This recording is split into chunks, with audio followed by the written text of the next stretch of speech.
Ya, saudara pendengar, di hari ini di edisi Selasa 3 Januari 2023 kita akan berbincang-bincang dalam satu tema tentang nikah lagi tanpa izin istri pertama. Wow, iya.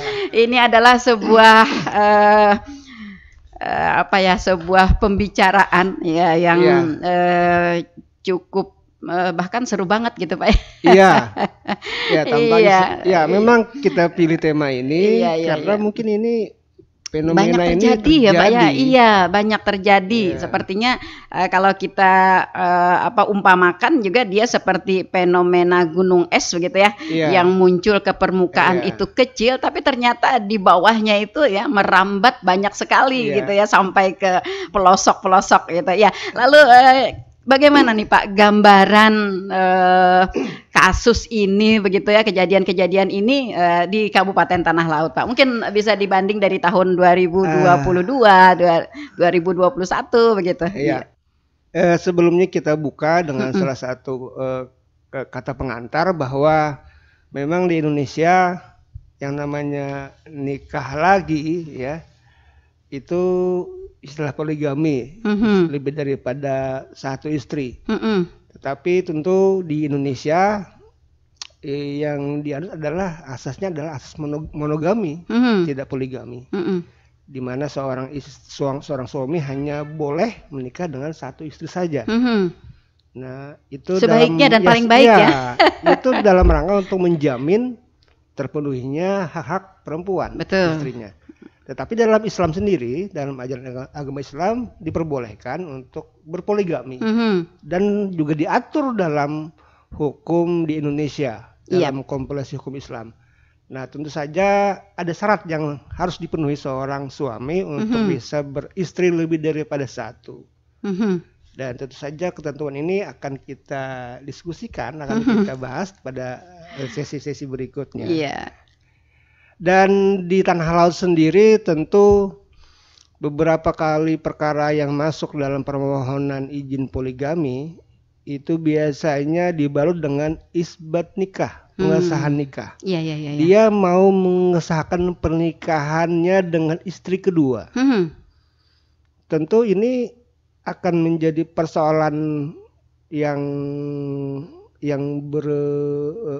ada persoalan turunan. Bahwa ternyata dia ingin mengesahkan nikahnya dengan istri yang kedua. Ya, kalau dia mengaku dalam persidangan bahwa istrinya yang dihadirkannya adalah istri pertama, mungkin ya no problem. Tapi kalau ternyata dalam pembuktian, dalam menggali saksi, ternyata terbukti dia punya istri lain yang belum pernah diceraikannya, maka namanya ini adalah poligami. Tentu tidak akan kami kabulkan karena asasnya adalah asas monogami. Dan dalam ketentuan Islam sendiri bahwa seorang suami untuk bisa nikah lagi dengan istri kedua ada keridhaan dari istri pertama. Ridhonya adalah izin dari istri pertama. Dan izin itu dibuat secara tertulis begitu Pak ya. Tertulis. Jadi dan bukan hanya lisan. Disampaikan lisan dalam persidangan di muka majelis hakim. Dihadirkan dalam persidangan istri pertama dan calon istri kedua.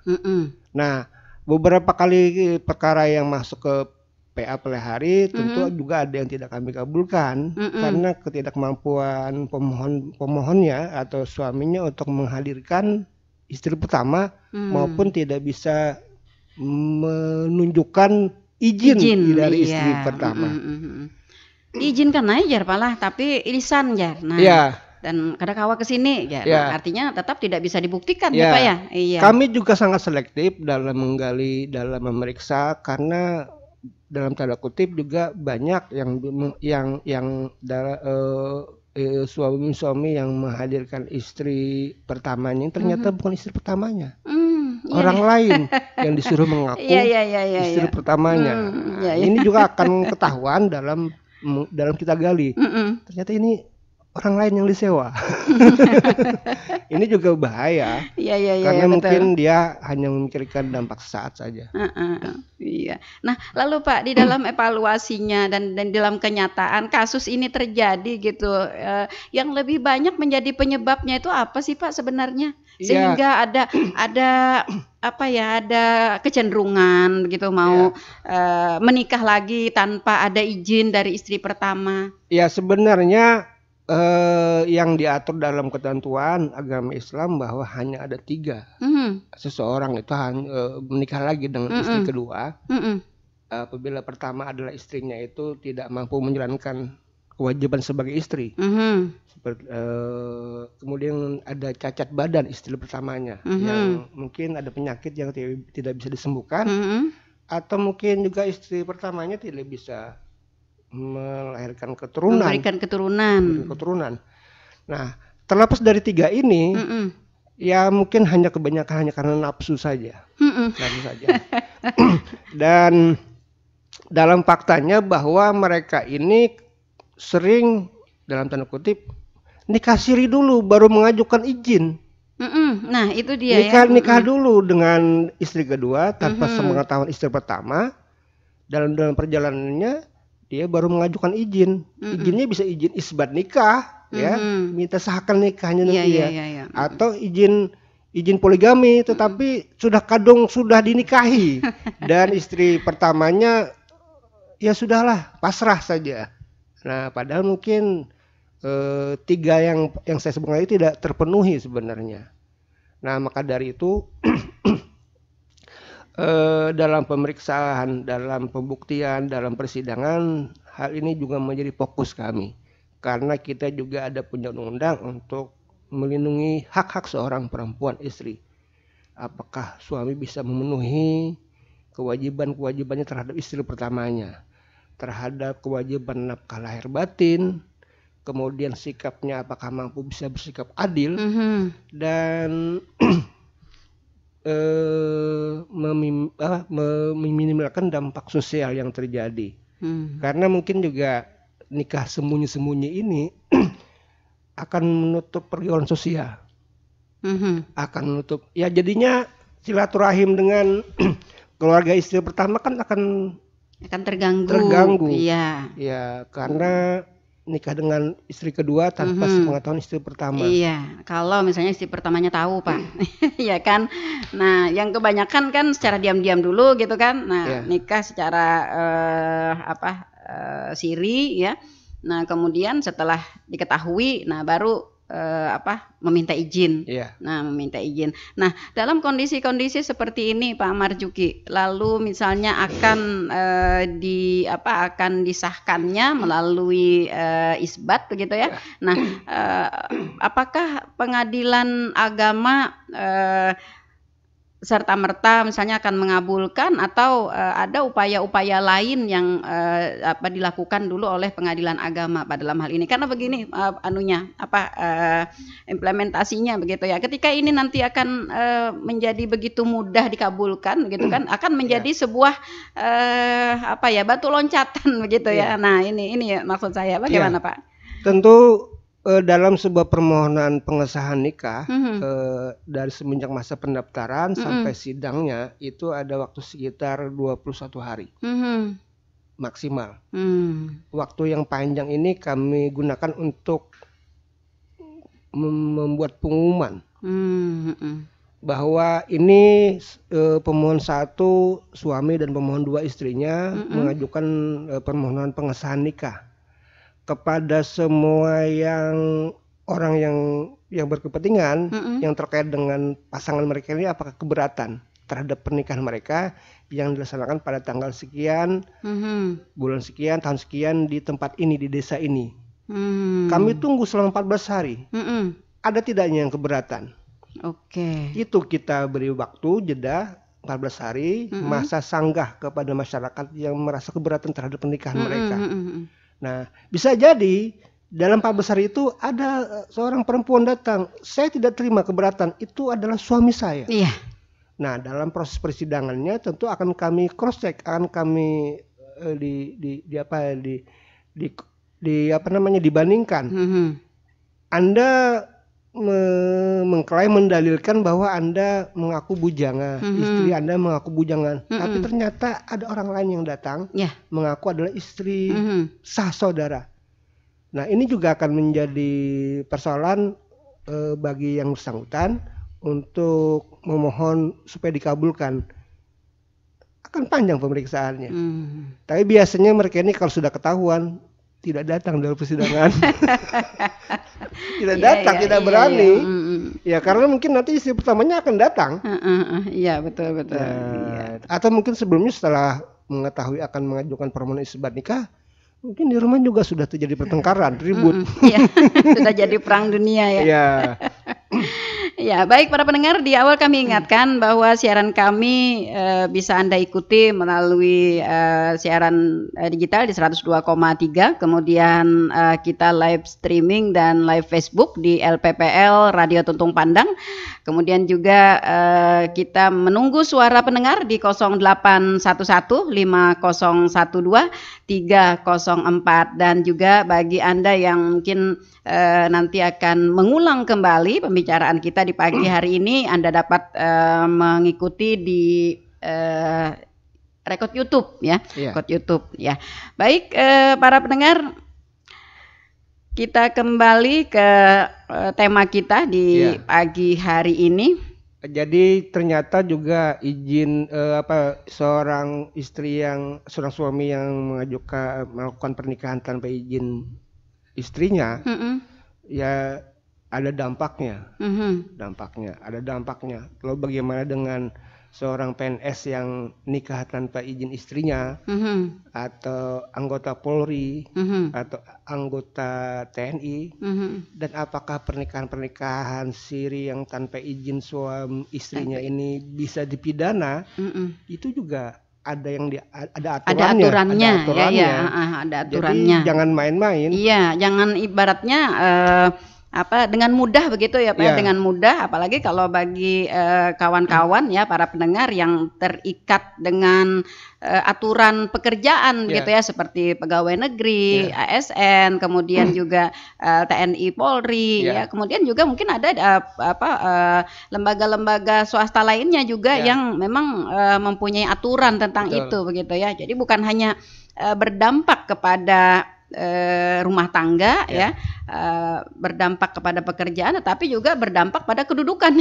Betul. Jadi dampaknya itu yang pertama tentu bagi istri pertama dia akan sakit hati lah, jelas. Ya tidak semua seorang perempuan yang mau dan ridho dimadu. Iya, katanya Pak ya, katanya ini katanya hal yang paling menyakitkan dalam dunia ini, nah seperti itu katanya. Iya, hal yang paling menyakitkan kalau misalnya tidak cukup nafkah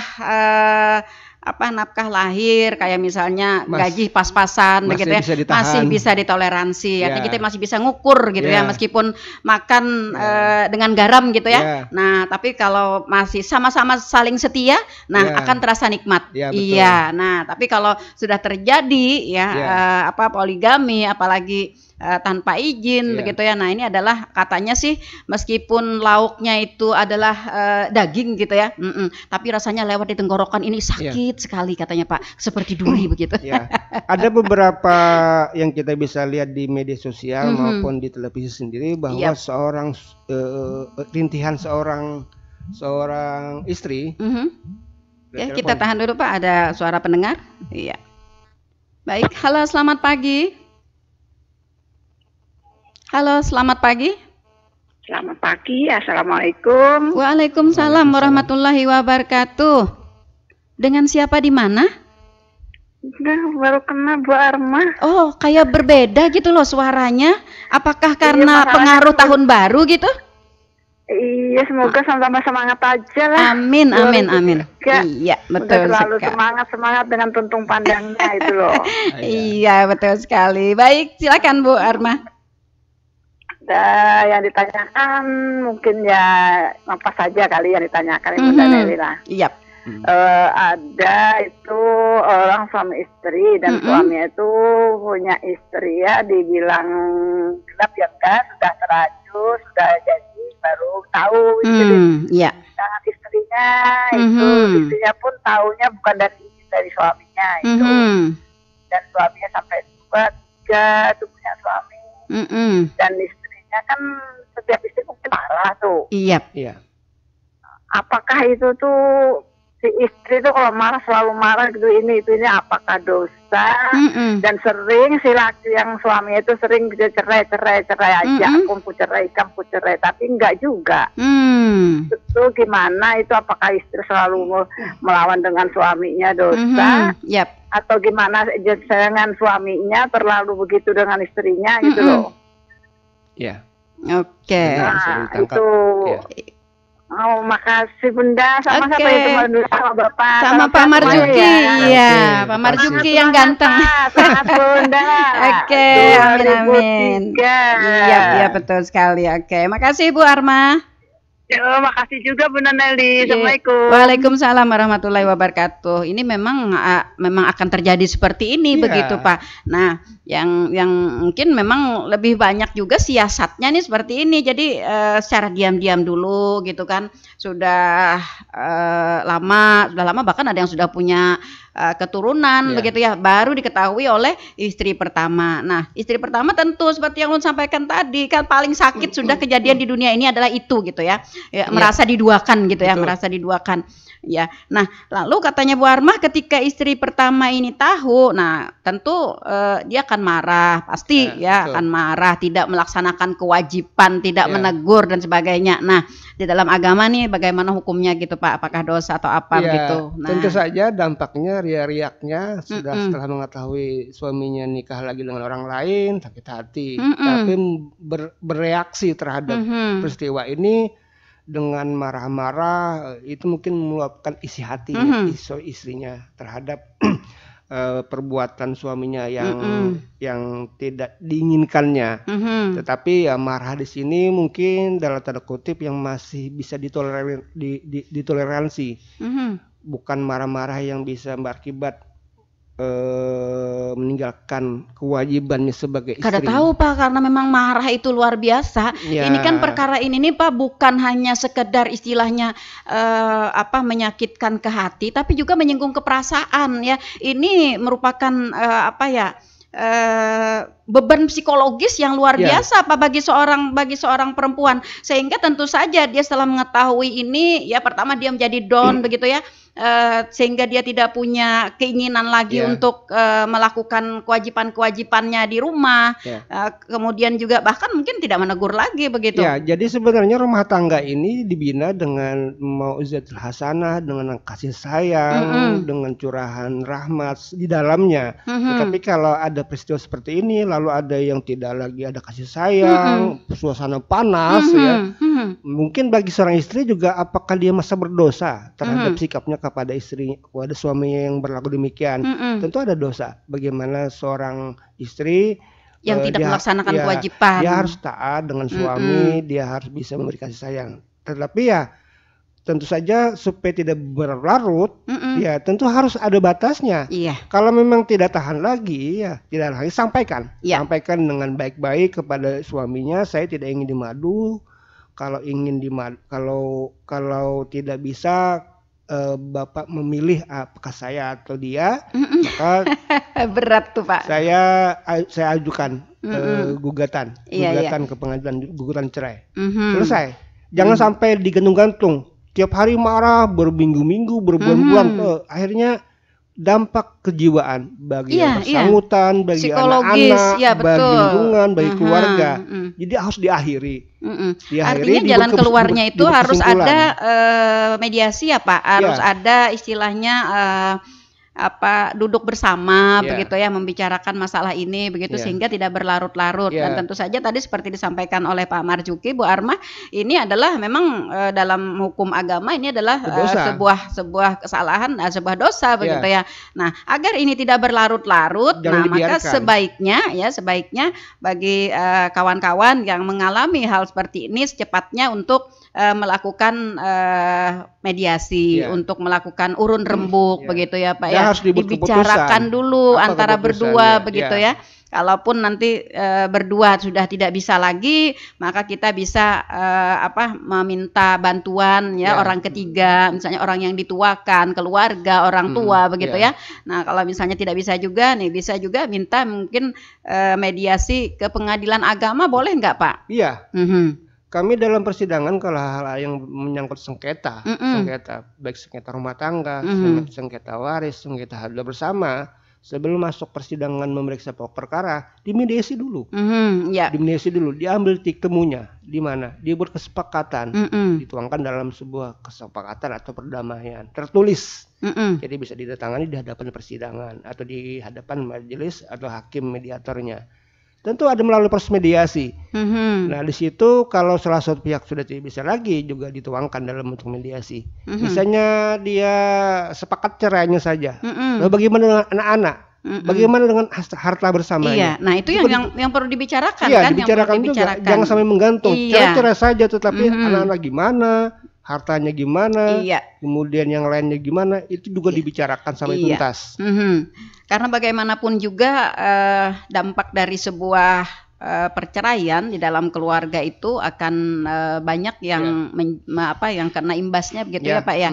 Nah, apakah Pak dalam kondisi seperti yang dipertanyakan oleh Bu Armah ini satu-satunya jalan mungkin hanya berpisah atau upaya dari pengadilan agama sendiri untuk tetap mempertahankan ya rumah tangga dengan istri pertama itu, bagaimana Pak?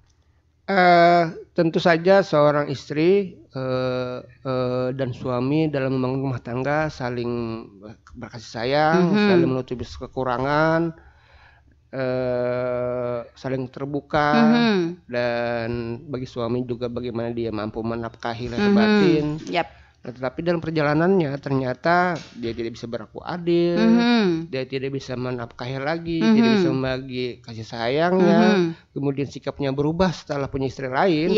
Tentu rumah tangga ini tidak lagi berjalan harmonis, akan timpang. Nah, tentu kalau didiamkan tidak ada gunanya. Jalan yang terakhir adalah perpisahan, perceraian. Tetapi dalam hal ini tentu dalam pemeriksaan persidangan dalam perceraian kita lihat sisi-sisi mana saja yang masih bisa dirapikan. Artinya perceraian bukan jalan utama.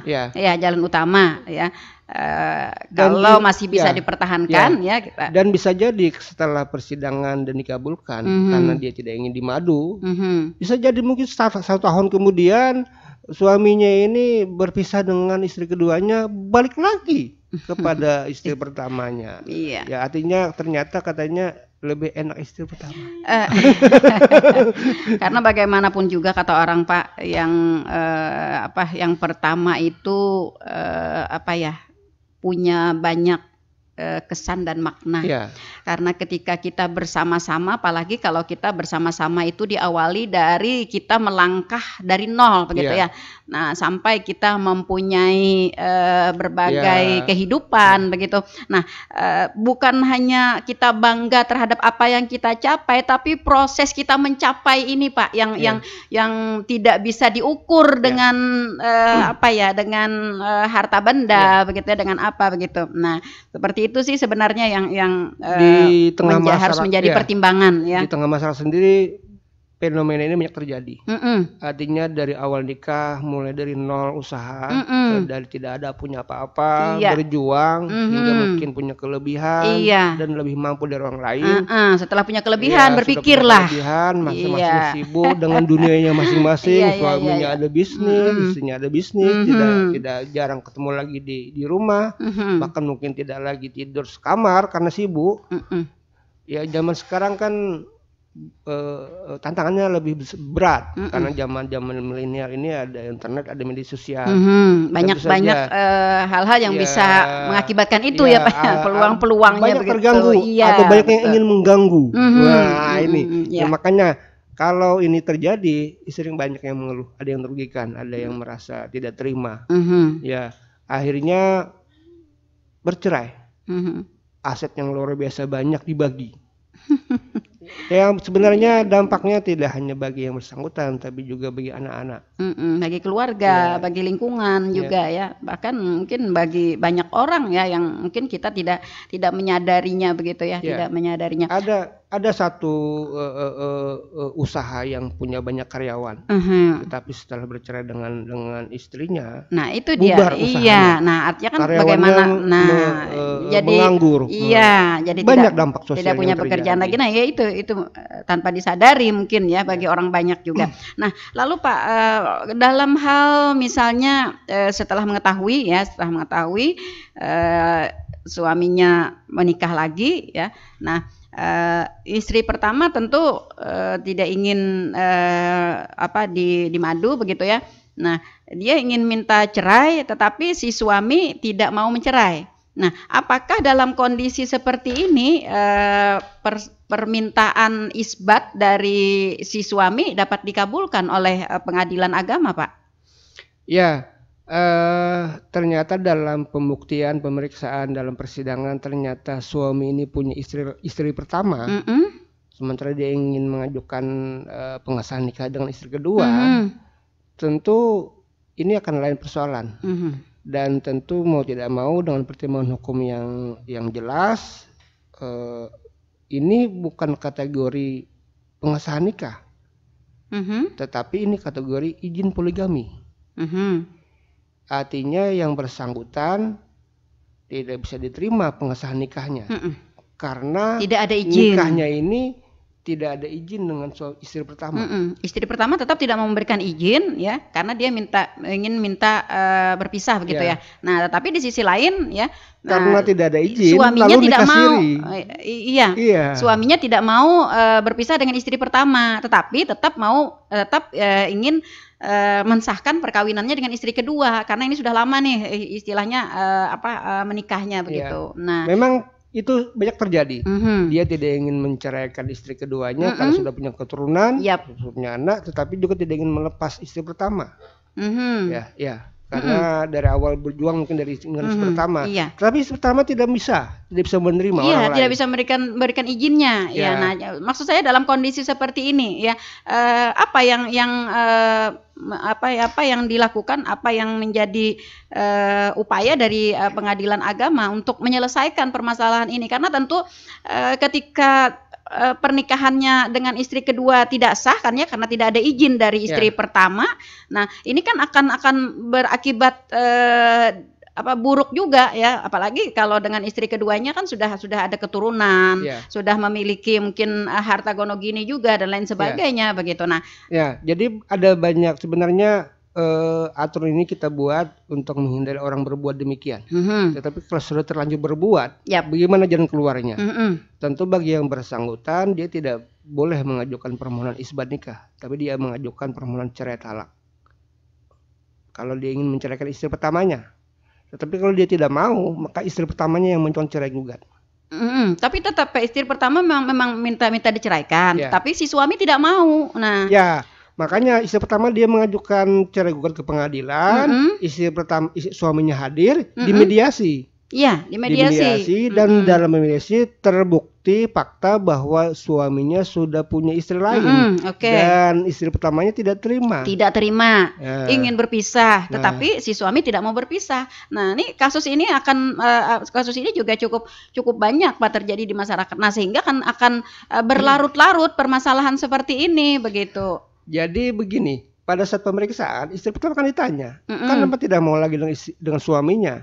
Dia sudah tidak lagi ada kasih sayang, dia tidak adil lagi, dia jarang di rumah semenjak punya istri lain. Kemudian suaminya ditanya kalau tidak ingin berpisah dengan istri pertama, apa alasan saudara? Karena saya masih sayang katanya Pak. Karena ada anak. Tapi dalam faktanya dia tidak bisa membagikan sayang, tidak berlaku adil. Sebelumnya mungkin sering di rumah, sekarang jarang di rumah. Kemudian sikapnya berubah semenjak punya istri lain. Kemudian yang selama ini nafkah lahiriah lancar, kemudian tidak lancar. Jadi kadang hanya pengakuan lisan saja, tapi faktanya pas digali dengan istri pertamanya tidak demikian Pak. Dia semenjak punya istri lain, dia tidak jarang di rumah, kemudian juga penghasilan juga tidak tentu seret, kemudian dengan anak-anak juga dia jarang berbagi dengan anak, kurang bergaul, sehingga tidak suasana rumah tangga tidak ini lagi. Sebenarnya Pak begini, sebenarnya kalau permasalahan jarang di rumah, artinya tidak adil, itu sebenarnya adalah persoalan kedua. Ya. Persoalan kedua, meskipun misalnya si suami memang penghasilan banyak, mungkin dapat memenuhi kebutuhan dengan istri pertama dan istri keduanya. Kemudian juga dia bersikap adil, semalaman di sini, pokoknya adil lah. Tetapi sebenarnya hal yang paling krusial itu sebenarnya masalah hati Pak istri. Nah, sebenarnya istri pertama juga tidak ingin berbagi. Itu yang tidak bisa tidak bisa diulas dengan apapun begitu. Nah, memang ada terbukti di situ bahwa seperti dia suaminya mampu berlaku adil, nafkah lancar, kemudian dia bisa membagi hari-harinya. Tetapi tadi tidak ingin berbagi. Nah, itu tidak ingin berbagi kasih sayang dengan orang lain. Karena merasa begini ya, kalau merasa diduakan itu rasanya kita itu rasa tidak berarti. Nah, susah saya ya seperti itu. Nah, itu sebenarnya. Nah, sehingga sebenarnya dia memilih untuk berpisah, tetapi si suami mempertahankan rumah tangga ini begitu. Nah, dalam kasus seperti ini ya, sehingga tidak terjadi ibaratnya dampak yang berlarut-larut. Nah, dalam mediasi, dalam persidangan diungkapkan fakta-faktanya bahwa suami bisa berlaku adil, nafkah lahir batin lancar, kemudian dia bisa membagi harinya, tetapi istri tetap tidak mau, karena tidak ingin berbagi. Tentu ini menjadi hal yang membuat tidak harmonis. Apakah ini menjadi pertimbangan yang kuat dari pengadilan agama untuk mengabulkan, maksud saya untuk mengabulkan permintaan dari istri pertamanya itu? Ya. Nah, dalam pertimbangan hukum majelis hakim terhadap hal demikian, tentu akan banyak hal yang dipandang ya, dari perspektif lingkungan, perspektif hukum agama Islam syariatnya. Masing-masing punya kuat pendirian. Iya. Istrinya mengajukan cerai karena alasan suaminya nikah lagi, tetapi suaminya mempertahankan dengan alasan masih sayang, ya karena punya keturunan. Ya, dia mampu bersikap adil segala macam. Dia akan mampu. Ya sebenarnya ada dua pilihan, bisa jadi itu ditolak permohonan cerai istrinya, dan suaminya mohon mengajukan izin poligami. Izin poligami apakah dapat disetujui tanpa ada surat izin dari istri pertama? Dalam mediasinya tentu akan dicoba dinasihati. Ya, tetapi yang namanya perempuan karena tidak ingin berbagi, tetap biasanya. Tadi sudah saya sampaikan bahwa bagi seorang perempuan kasus ini adalah hal yang paling menyakitkan. Tentu akan susah sekali Pak untuk mendapatkan titik temu begitu. Apakah pernah dalam kurun waktu selama ini begitu, dalam kondisi seperti itu pengadilan agama mengabulkan? Ya, pernah. Kami pernah mengabulkan terhadap permohonan demikian, ya. Karena padahal sisi lain suaminya tidak melanggar tiga tali talak. Nah, itu dari segi tidak ada KDRT, tidak ada apa-apa ya. Tetapi satu saja alasannya, bahwa istri tidak ingin berbagi. Nah, masalah hati katanya. Saya tidak ingin berbagi kasih sayang dengan perempuan lain. Nah, sudah saya mencoba untuk menahan 1 minggu, 2 minggu, berbulan-bulan, tetap tidak bisa katanya. Artinya pernah terjadi dikabulkan ya Pak ya? Ya. Nah ini juga saya ingin menggarisbawahi ya bagi para pendengar mungkin yang mengalami kasus itu ya. Artinya kalau mengalami kondisi yang demikian ya, jangan khawatir ya, tetap ada jalan keluar ya, tetap ada pertimbangan dari pengadilan. Ya, karena begini juga Bu Munda ya, dampaknya terhadap istri yang tidak terima di madu ya, walaupun hal lain dia dicukupi, itu akan berpengaruh terhadap kehidupan rumah tangganya. Tentu akan mengurangi pelaksanaan kewajibannya, komunikasi, melayani dengan sebaik-baiknya suami tidak akan seperti dulu lagi. Iya, tentu. Nah, ini daripada dibiarkan menggantung, juga tidak baik keadaan rumah tangga. Iya. Jadi dengan pertimbangan itu dikabulkan ya, dikabulkan. Karena yang namanya rumah tangga tadi didasari dengan keharmonisan. Kalau tidak ada harmonis lagi, timpang. Dipertahankan seperti suami istri tapi tidak seperti rumah tangga. Oke. Baik, Pak. Ini misalnya adakah peraturan perundang-undangan yang menyatakan bahwa seseorang yang menikah lagi tanpa izin dari istri pertamanya itu menjadi sebuah tindakan yang dapat berakibat hukum? Ya, tentu. Ada pidananya, ada perdatanya dan hukum sosialnya. Oke. Nah, tentu dalam pidananya tentu sudah jelas dalam KUHP pasal 279. Barang siapa mengadakan pernikahan padahal mengetahui bahwa pernikahannya yang telah ada menjadi penghalang yang sah untuk itu pidana paling lama 5 tahun. Itu luar biasa tuh pidananya. Iya. Dan dalam perdatanya juga tentu hukumnya terhadap orang yang menikah tanpa sepengetahuan istri pertamanya, yang bersangkutan itu mengajukan ke pengadilan, tentu akan dibatalkan pernikahannya. Ya kan, tidak ada izin. Oke. Ya. Dan dalam hukum sosialnya jelas. Ini berlaku universal ya, Pak ya? Ya. Hukum sosialnya jelas bahwa kehidupan sosial rumah tangganya akan berantakan, terganggu. Iya, akan mendapat cibiran juga dari masyarakat, Pak. Silaturahimnya akan terganggu. Masyarakat juga akan mencibir. Iya. Wah, itu Pak Marjuki ternyata. Iya. Ini juga, jadi kalau ada yang ingin mengajukan permohonan poligami, mestinya harus dipikirkan dampaknya. Oke. Iya. Baik, selain daripada di KUHP, Pak, di aturan mana lagi yang kita bisa menjerat? Ya, di dalam kompilasi hukum Islam tentu saja yang namanya izin nikah dengan istri lain, tentu ada istrinya itu memberikan secara terus maupun lisan. Ya, dan dipertegas persetujuan lisannya itu di muka sidang. Nah, dalam kompilasi hukum Islam di pasal 57 bahwa pedoman seorang suami mengajukan izin poligami 3 tadi. Ya. Seperti istrinya tidak bisa memenuhi kewajiban sebagai istri. Kemudian ada cacat badan atau penyakit yang tidak bisa disembuhkan, atau tidak memberi keturunan. Oke. Kalau 3 unsur ini tidak terpenuhi, maka tidak bisa kami kabulkan.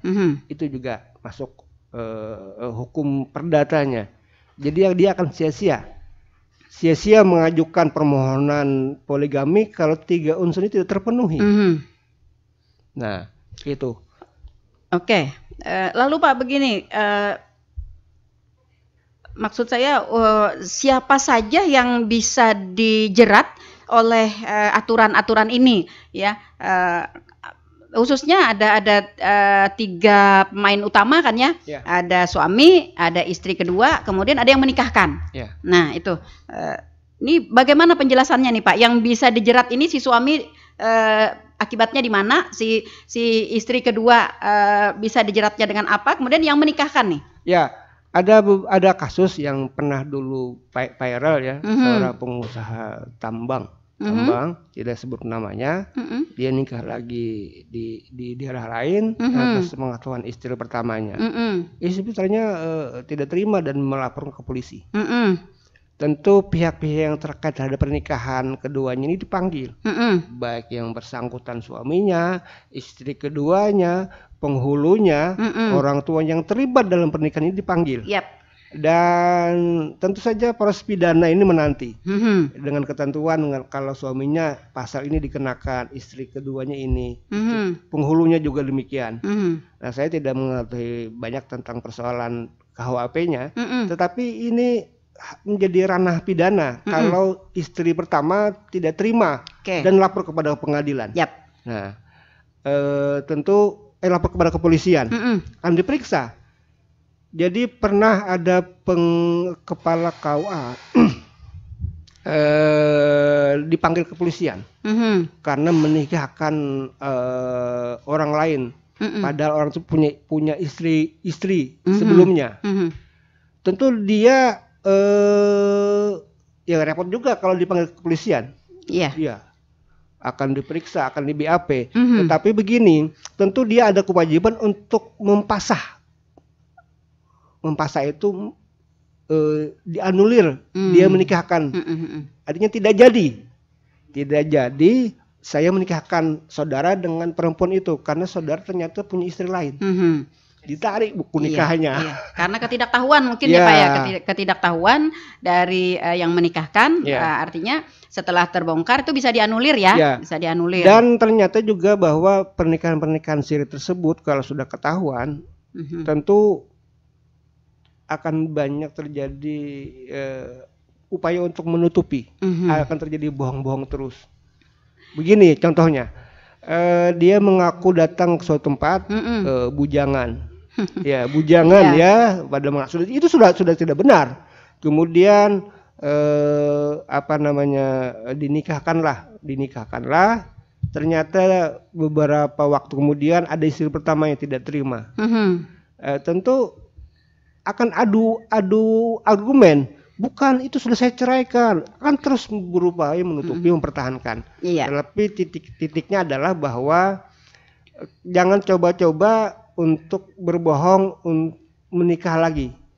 Kalau mau poligami resmi, ajukan ke pengadilan. Sudah ada izin pengadilan, istri pertamanya mengizinkan, istri calonnya dihadirkan, dan kami kabulkan, baru KUA menikahkan. Saya ingin menekankan Pak, ya kepada para pendengar nih dampak yang tadi dikenakan dalam pasal pidana, meskipun ini adalah delik aduan ya Pak, delik aduan ya, tetapi ancaman pidananya itu sudah luar biasa begitu ya. Nah ini juga harus menjadi perhatian ya, dan ancaman pidana ini dapat dikenakan kepada pihak-pihak yang terkait kan Pak ya. Betul. Nah artinya baik bagi suami, baik bagi istri, kemudian bagi yang menikahkan dan juga bagi orang-orang yang terlibat di sana begitu. Nah, ini yang perlu mendapatkan perhatian dari kita bersama ya, sehingga saya ingin ini benar-benar dipahami oleh masyarakat kita agar jangan sampai melakukan hal-hal yang tidak mendapat izin ini begitu. Nah, seperti itu. Sebenarnya istri kedua itu juga kalau dalam pidana itu mungkin jadi pihak yang dikorbankan. Dikorbankan sebenarnya. Istri kedua ya? Setelah dilaporkan. Kalau ternyata mungkin yang bersangkutan tidak tahu, tetapi kalau dia tahu, nah mungkin ini kan perlu. Ini perlu. Kemudian seperti yang menikahkan penghulu, dia tidak tahu, tetap kena karena dia lalai. Karena dia lalai, tidak melakukan penelitian ya. Karena di dalam aturannya ya. Yang menikahkan ini harus melakukan tahapan-tahapan, diperiksa dulu. Betul. Administrasinya, faktanya bagaimana? Oke. Nah dampak berikutnya Pak, pada saat pernikahan itu dianulir, ya seperti yang tadi Bapak sampaikan, padahal sudah dinikahkan, ibaratnya anggaplah cukup lama, misalnya sudah 4 atau 5 tahun begitu. Nah pada saat dianulir, lalu kedudukan hukum, apalagi kalau misalnya sudah punya keturunan, kedudukan dari perkawinan sebelumnya sebelum dianulir itu seperti apa Pak? Kan tadi tidak ada surat menyuratnya, tidak ada apanya. Nah. Ya, memang di dalam agama kita, agama Islam, bahwa nikah seorang laki-laki dengan perempuan tidak mempersyaratkan menghadirkan istri pertama. Yang penting ada mempelai pria, mempelai wanita, ada saksi, ada saksi, ada yang menikahkan, ada walinya, ya. Jadi sah saja, akadnya sah saja secara agama Islam. Tetapi karena kita menganut asas monogami, tidak poligami, tentu turunannya adalah bagaimana dengan anak-anaknya. Kalau ini ternyata tidak dibatalkan pernikahannya, tentu bagi seorang istri kedua dia akan mengajukan permohonan asal usul anak terhadap anak-anaknya supaya jelas statusnya bahwa dia pernah nikah, ini bapaknya, ini anak-anaknya ke pengadilan agama. Jadi masih ada, jadi ada status hukum anak-anak dari pernikahan yang kedua ini akan terlindungi secara hukum. Iya. Nah, artinya ya ini akan berdampak cukup panjang ya terhadap kondisi-kondisi seperti ini ya, khususnya pada aturan-aturan hukum negara ya Pak ya. Aturan-aturan hukum negara, meskipun tadi disampaikan kalau secara agama sah-sah saja begitu, tapi aturan-aturan hukum negara. Maksud saya begini, agar ini menjadi perhatian ya, menjadi perhatian bagi kita semua begitu ya, bagi orang-orang mungkin yang akan melakukan, kemudian juga orang yang mengetahui begitu ya, mengetahui akan terjadi nah hal seperti ini, nah berupaya untuk dapat meluruskan. Jadi begini, kita ini kan sekarang zamannya zaman teknologi ya, media sosial, internet ya. Jadi sebenarnya pernikahan-pernikahan yang tidak diketahui oleh istri pertama ini akan susah ditutupi, karena cepat ketahuan. Karena zaman sekarang lain seperti yang zaman dulu kan, mungkin alasan suaminya bekerja berbulan-bulan baru balik, ternyata di tempat yang jauh begitu ya. Tidak ada loss komunikasi, setahun baru balik misalnya. Sekarang tidak bisa, tidak bisa ditutupi lagi. Akan cepat ya. Akan cepat ketahuan. Yang idealnya adalah bahwa izin beristri lagi ini jangan dinikahi dulu. Ya.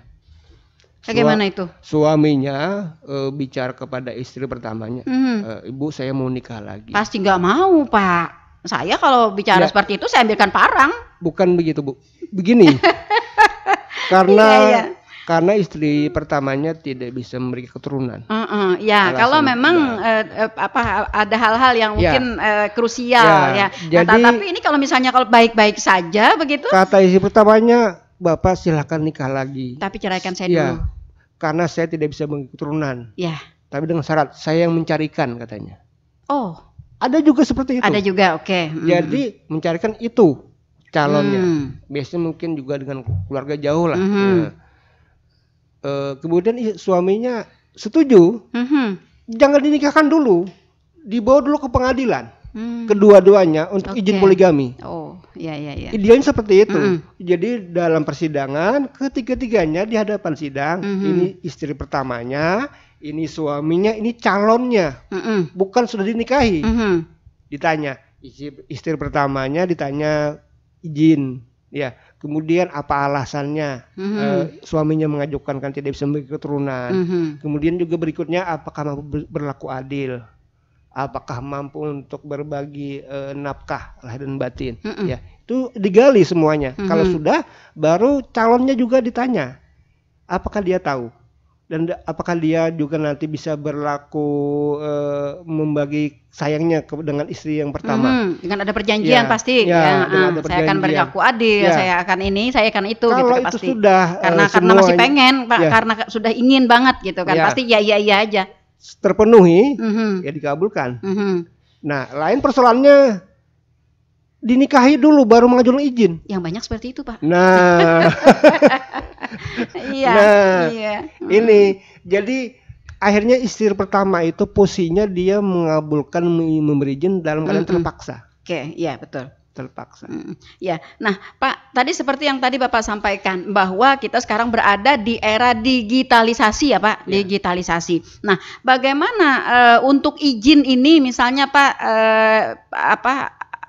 dibuat misalnya secara digital, misalnya ada tulisan di dalam WhatsApp, ya chat gitu ya. Kemudian ada SMS, ya kemudian juga atau bahkan mungkin ada suara, Pak, ada suara. Nah, apakah dengan pembuktian ini pengadilan agama dapat menerima? Karena mungkin saja ya yang menulis chat bukan istri pertama gitu kan. Nah, atau bahkan banyaklah hal-hal yang mungkin bisa. Nah, tapi dalam kondisi seperti ini, bagaimana pengadilan agama bersikap? Ya, ini juga hal yang menarik ya. Ada seseorang laki-laki datang mengajukan izin poligami dengan calon istri mudanya. Kemudian pada saat diperiksa administrasinya, kelengkapannya, ada surat pernyataan bahwa ini pernyataan dari istri pertama saya mengizinkan. Tentu ini kami terima saja, kami terima sebagai alat bukti. Tetapi di situ ada satu hal, ya dia mengira dengan cukup pernyataan selesai. Padahal pernyataan lisan tertulis tersebut, persetujuan itu dipertegas dengan persetujuan lisan istri pada sidang pengadilan agama pasal 58 kompilasi hukum Islam. Tertulis itu dipertegas dengan kehadiran istri pertamanya dalam sidang. Jadi dalam sidang pertama ternyata istri pertama yang tidak hadir oleh majelis ditunda. Alasan tolong panggil istri pertama untuk kita mengkonfrontir pernyataannya betul nggak ini tanda tangan dia. Dihadirkan. Dan biasanya kalau yang ada yang berbohong, sidang berikutnya tidak hadir lagi. Tidak hadir lagi. Ya kalau benar-benar hadir istri pertamanya, oleh jurusita diperintahkan tolong panggil istri pertamanya di alamatnya. Disuruh wajib hadir karena majelis hakim perlu mengkonfrontir pernyataan istri pertamanya memberi izin. Betul nggak? Nah, itu. Ini masih dalam konteks digital, Pak, digital ya, karena istri pertama berada jauh ya untuk datang ke lokasi pemanggilan itu butuh waktu, butuh biaya dan sebagainya begitu. Nah, lalu ini tadi misalnya ada pesan suara misalnya atau pas ditelepon gitu loh, ditelepon atau di apa sih sekarang ya Zoom misalnya atau video call begitu. Nah, apakah hal-hal seperti ini juga dapat diterima maksud saya oleh pengadilan? Sebenarnya zaman sekarang itu sah-sah saja ya, karena bagian dari pembuktian, tetapi aturannya belum sampai ke sana. Jadi tetap berlaku yang lama. Tetap harus hadir dalam persidangan. Karena dalam pertimbangan majelis hakim sendiri dalam bentuk suara yang disimpan ya direkam atau dalam bentuk Zoom ya audio atau audio visual itu juga memungkinkan orang lain. Nah itu dia itu yang saya maksud tadi ya. Tapi juga seperti pernyataan dalam bentuk WhatsApp tuh ya. Ini ada screenshotnya dia mengizinkan. Itu juga tidak jadi alat bukti yang sempurna. Karena bukan suatu pernyataan, hanya bahasa yang mengizinkan. Siapa tahu yang nulis kan orang lain begitu ya. Nah, maksud saya begini, Pak, artinya persyaratan seperti ini meskipun kita dalam era digitalisasi tetap ini harus mendapat analisa yang lebih mendalam lagi maksudnya. Jadi jangan sampai ini nanti era digitalisasi ini dipergunakan sebagai sebuah sarana mempermudah. Nah, itu yang ingin saya tekankan. Seperti pernah ada kasus perceraian, bukan kasus poligami, bahwa istrinya mengajukan alat bukti tertulis dalam bentuk screenshot kata-kata suaminya ya di WhatsApp itu ya. Kemudian ada foto-foto, ada apa. Tetap majelis minta dihadirkan saksi untuk memperkuat pengakuannya, bukan alat bukti tersebut. Karena itu akan panjang proses pembuktiannya. Kita perlu pembuktian dengan ahli digital forensik. Betul. Dan di Kalsel yang hanya ada ahli digital forensik adalah di Polda Kalimantan Selatan. Tentu ada biaya. Ada biaya, makan waktu juga ya. Berapa banyak nih antriannya gitu ya yang pemeriksaan pengen, juga panjang. Betul nggak ini? Itu akan dibawa ke lab. Perlu waktu lagi. Sementara asas persidangan harus cepat, sederhana, dan biaya ringan. Ya. Jadi kalau ini gara-gara ini aja ahli digital forensik minta 2 minggu katanya. Kami memeriksa ini dulu, betul nggak ini? Nanti baru akan keluar rekomendasinya. Juga yang bersangkutan juga hadir ke persidangan ahlinya, menerangkan dari hasil penelitiannya terhadap alat bukti tersebut. Juga akan panjang sebenarnya. Makanya kadang supaya cepat, majelis akan memanggil, kalau Anda mengaku ini betul adalah dalam bentuk WhatsApp ini betul, tolong hadirkan saksi. Kalau hari ini tidak bisa, kita tunda ke minggu depan. 2 orang saksi yang mengetahui pengakuan saudara ini bahwa suami saudara begini. Jadi sebenarnya alat bukti tersebut diterima saja, tapi tidak sempurna kedudukannya. Yap. Ya, jadi harus ada upaya-upaya lain ya Pak. Ya, upaya-upaya lain. Nah, agar ini menjadi sebuah pertimbangan ya bagi mereka-mereka begitu yang ada aja sudah di dalam HP. Nah, di print nanti ya, sudah ada ini mengizinkan begitu ya. Iya, karena kita dalam kondisi era digital, atau nanti pas pada saat ditanya oleh hakim nanti saya zoom ya, atau saya video call begitu. Nah, hal seperti ini pun nanti ada kemungkinan ya Pak, ada kemungkinan bisa disalahgunakan juga, atau bisa dipakai orang lain atau bagaimana begitu ya. Ada juga kasus yang pembuktian secara tertulisnya minim. Iya. Dan saksinya tidak tahu orang. Saksi tetangga, keluarga tidak mengetahui. Ya. Jadi ditunda terus sampai cari ada yang mengetahui. Hanya ada satu katanya yang mengetahui, adalah ibu kandung saya, karena dalam serumah, tinggal rumah. Jadi saksi harus 2. Kalau hanya 1 tidak kami terima. Makanya kalau ini tetap dia lanjut, maka saksi 1 kami terima, yang 2-nya adalah yang harus melakukan sumpah.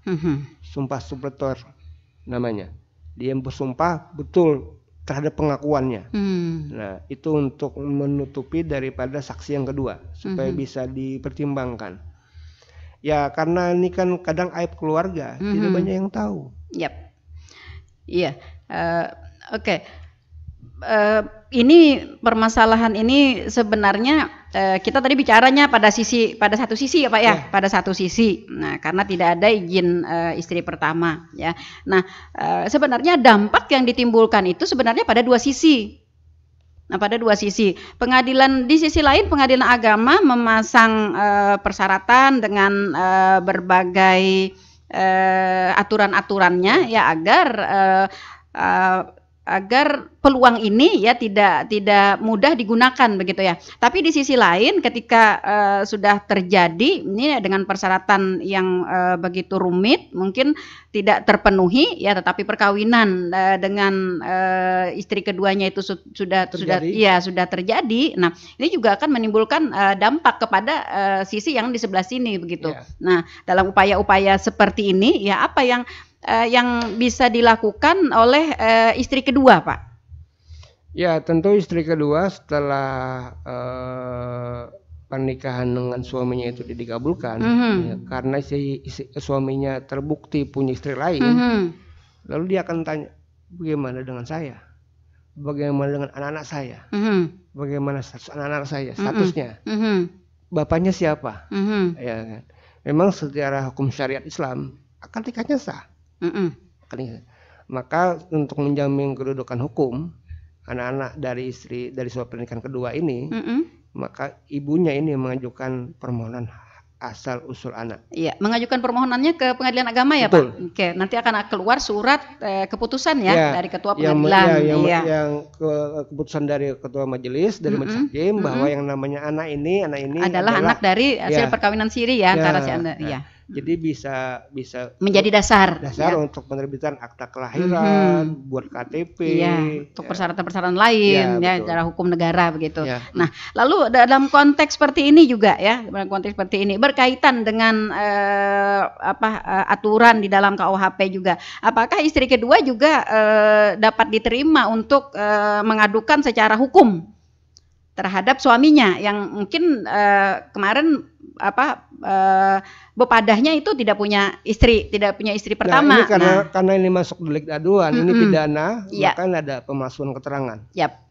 Jadi yang bersangkutan silakan kalau ingin mengapun kepada kepolisian, ya, bahwa ternyata laki-laki ini berbohong kepada saya. Iya. Maksud saya begini Pak, agar dua orang perempuan yang memang sama-sama dirugikan ya secara lahir batin ya, secara lahir batin begitu, susah saya menyebutnya karena ini menyeluruh begitu. Iya, ini artinya mereka masih mempunyai hak ya, mempunyai hak dilindungi oleh aturan perundang-undangan. Nah, seperti itu ya tadi KUHP di pasal 279. Baik istri muda yang istri kedua yang mungkin tidak mengetahui, tidak disampaikan oleh suaminya waktu menikah bahwa dia punya istri pertama ya. Nah, bisa mengadukan ataupun juga istri pertama yang ternyata suaminya tidak minta izin gitu ya, tidak minta izin menikah. Kalau istri pertamanya mungkin masih kuat karena dia ada punya buku nikah, kutipan buku nikah. Dia secara administratif terlindungi secara hukum ya. Tetapi istri kedua. Nah, ini yang tadi pengen. Nah, ini yang pengen saya pertanyakan. Nikah siri ini, ya tentu lemah kedudukannya. Iya, lemah kedudukannya. Bagaimana dia dapat dia nikah itu dengan buku nikah? Karena ini kan nikah siri. Iya. Bisa saja suaminya laki-laki itu mengaku saya tidak pernah menikahi kok. Iya kan? Oke. Iya. Suara pendengar, halo selamat pagi. Selamat pagi, assalamualaikum Bunda Niri. Waalaikumsalam, nih ada yang mengganjal lagi nih ternyata. Bisa bebulik kayak. Bapak tadi kan ada yang jadi rasa ditakon-takon Bunda. Oke, apa nih? Oke, silakan Tadi kan ada kalau yang istri yang tua mengizinkan, terus dibawa ke pengadilan, sudah akur, pokoknya akur lah itu kan tadi Bapak. Apakah itu sudah akur sama istri tua tuh kalau dinikahkan di kantor pengadilan tuh, apakah istri tua mudanya tuh dapat surat nikah juga? Oke. Baik. Itu takon itu aja Bunda. Oke deh Bu Arma, terima kasih. Terima kasih ya Bunda lah, maaf Bunda. Oke. Ayo, makasih banyak, assalamualaikum. Waalaikumsalam warahmatullahi wabarakatuh. Nah, itu tadi Pak, ketika sudah diizinkan gitu ya. Nah, pertanyaannya dari Bu Arma, apakah istri kedua tadi dapat surat nikah? Sama kedudukannya dengan istri pertama. Iya, karena dia mendapat izin ya. Jadi sudah sesuai dengan jalur hukum yang berlaku begitu. Jadi setelah dikabulkan oleh pengadilan agama, kemudian ditunggu akan keluar salinan penetapan dari pengadilan agama keputusannya bahwa diizinkan, maka surat salinan keputusan ini dibawa kepada KUA yang mewilayahi tempat tinggal mereka untuk diterbitkan buku nikah kedua dengan perlikannya yang kedua. Dapat buku nikah juga. Istri dapat Bu Arma, jangan khawatir ya, asal ada izin. Nah, persoalannya tadi minta izinnya itu ya, yang bisa parang panjang ya. Arit bisa ya, bahkan bisa cangkul tuh. Bukan parang panjang, piring terbang. Kalau piring terbang sudah ya, nah sudah iya seperti itu ya. Ya, baik para pendengar, permasalahan yang kita bicarakan sebenarnya pada hari ini cukup rumit ya. Saya sampai agak susah nih mau ngambilnya nih kemana gitu, karena selaku perempuan kita tentu akan dapat merasakan dari terjadinya kasus dari tema yang kita bicarakan ini. Namun bagaimanapun juga karena memang kehidupan kita itu dengan berbagai lika-likunya ya Pak ya. Nah, itu akan bisa terjadi. Nah, oleh sebab itu ya kita berharap mudah-mudahan pembicaraan kita di pagi hari ini dapat menjadi sebuah pengembangan wawasan bagi kawan-kawan semuanya ya, sehingga dapat meminimalisir ya Pak, meminimalisir adanya dampak-dampak negatif ya dari pernikahan kedua, pernikahan selanjutnya, pernikahan kedua, ketiga, keempat boleh ya. Oke, yang tanpa izin dari istri pertama seperti itu ya. Oke. Baik, karena waktu kebersamaan kita Pak sudah berada di penghujung dan kita harus mengakhiri bincang-bincang kita di pagi hari ini. Sebenarnya masih banyak yang ingin kita ungkap-ungkap ya. Karena ini bicara soal hati, bicara soal rasa ya, bicara soal yang di dalam ini. Kehormatan Pak. Iya, itu yang harga diri. Nah, harga diri itu yang lebih penting sebenarnya. Namun sayang sekali para pendengar, waktu kebersamaan kita sudah berada di penghujung dan itu tandanya kita harus mengakhiri bincang-bincang kita di pagi hari ini. Dan terakhir Pak Marjuki sebagai closingnya nih. Ya baik. Jika pernikahan atau poligami dengan pernikahan berikutnya itu tidak dilakukan suami tanpa mengikuti aturan dan izin dari istri pertamanya, maka tentu perhatian seorang suami berbagi kasih sayang untuk keluarganya yang lain tidak menutup kemungkinan meninggalkan rasa kecewa dan kecemburuan dari istri pertamanya dan anak-anak. Memang praktik poligami menurut Islam diperbolehkan tanpa harus ada izin dari istri pertama. Tetapi sebaiknya jangan dilakukan jika hanya membawa kemudaratan. Maka dari itu tentu bagi seorang laki-laki yang ingin nikah lagi dengan perempuan lain perlu dipikirkan dampak-dampak sosial dan dampak hukum baik pidana maupun perdatanya yang akan terjadi jika dia melakukan tersebut. Dan kepada masyarakat yang mengetahui adanya praktek-praktek seperti ini, kalau bisa dicegah jangan sampai terjadi. Karena untuk menghindari persoalan-persoalan yang timbul akibat dari peristiwa tersebut. Dan tentu saja kalau ini terjadi, tentu penyelesaiannya tentu adalah ke pengadilan. Ya, ke pengadilan. Dan tentu saja kami juga tidak bisa membuat keputusan yang seperti one-win solution. Tentu ada pihak yang merasa tidak terima, tetapi keputusan harus kami buat untuk menjaga status hukum dan adanya kepastian hukum terhadap peristiwa tersebut. Demikian. Oke, iya. Para pendengar, demikian bincang-bincang kita di pagi hari ini ya dalam tema nikah lagi tanpa izin istri pertama. Pada intinya sebenarnya kita lebih baik menjalani perkawinan kita yang sudah ada ya. Meskipun misalnya ada lika-likunya, jadikanlah itu sebagai sebuah proses pendewasaan ya untuk menjadikan kita akan lebih baik. Nah, kemudian jikapun terjadi permasalahan, maka sebaiknya harus dibicarakan dengan sebaik-baiknya, begitu ya Pak ya. Nah, yang lebih penting juga adalah ikutilah aturan-aturan hukum yang berlaku. Betul. Sehingga kita tidak mengalami berbagai permasalahan.